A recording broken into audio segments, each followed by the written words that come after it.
Visualization is a subject that I think a lot of people get stuck in their head about because it sounds complicated. It sounds like something that you don't know how to do unless you've actually done it before. And in some ways that's true.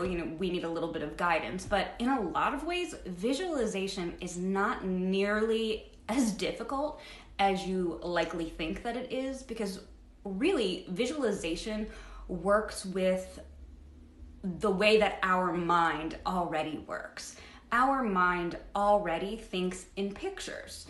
So to give you an example, if I asked you to think about your bed or your kitchen sink, you didn't think about the word bed, B-E-D, or the word sink, S-I-N-K. You got a visual of your bed, a visual of your kitchen sink. So your mind is always working with visuals. And so a visualization process is really just harnessing what your mind is already doing. So in order to do that for the purpose of manifestation, you want to have a couple of things at your disposal. Specifically, what is, well, actually, I should say this. So the way that I'm going to be talking about this, you should, if you haven't already, download my free visioning guide. You can get it in my bio, the link in my bio. And the reason why you need that is because it takes you through a process where you can actually write down your vision, the things that you wish to call forth, the things that you wish to manifest. And once it's written down, it makes it really way easier to work with visualization. And actually, so the way I recommend doing it, you're gonna actually have your written vision with you, and it's gonna be a back and forth process of reading what you've got written down on the paper and then visualizing in your mind. So, to give you an example of how this might work, the visioning guide will take you through full spectrum visioning, meaning all aspects of your life. But usually when you're visualizing, you really want to hone in on one specific aspect at a time. And that's really true about manifestation as well. We want to have a clear vision for our entire life, our life holistically, but really we're going to be focusing in on one specific manifestation in one specific area of our lives at a time.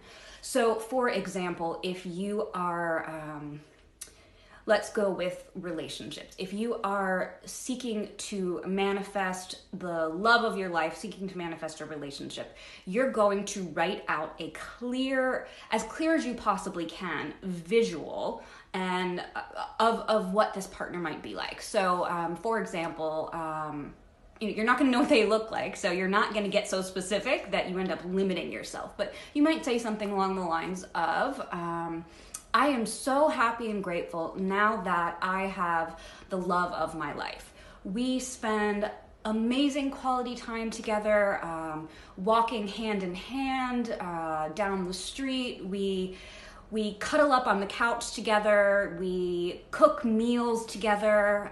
They're just so sweet. All of these different things. You're creating pictures and you're also creating a feeling state. However, like I was saying a minute ago, you're not going to get more specific than you're actually capable of doing. You want to get as specific as possible without accidentally creating something that doesn't feel accurate or creating something that ends up limiting you and what you are wishing to manifest.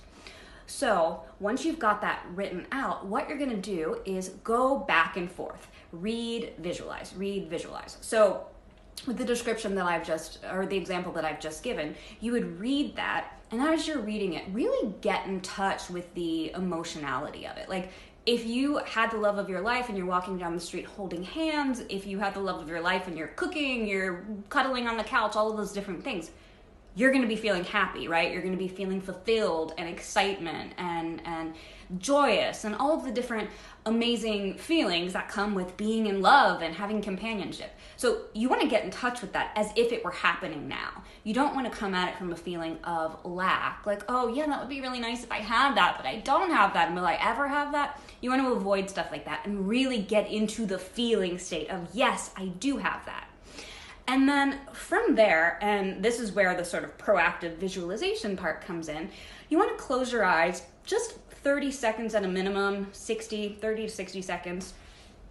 And you then will call forth images that accompany what you've just read and gotten connected to that feeling state as well.